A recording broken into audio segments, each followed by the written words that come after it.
Good day. Good day mga NK chillers. How to test stator coil if it's bad or good. So ganito lang po yan mga boss. Yung example, ilagay dito sa socket. Then ilagay lang sa body ground.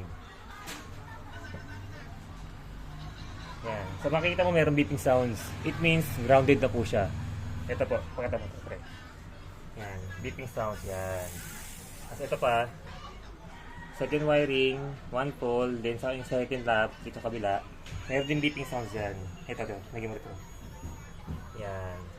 Itong third na wiring, lagay ulit. Itong isang pole ulit, dito sa body ground, meron ulit beeping sounds yan.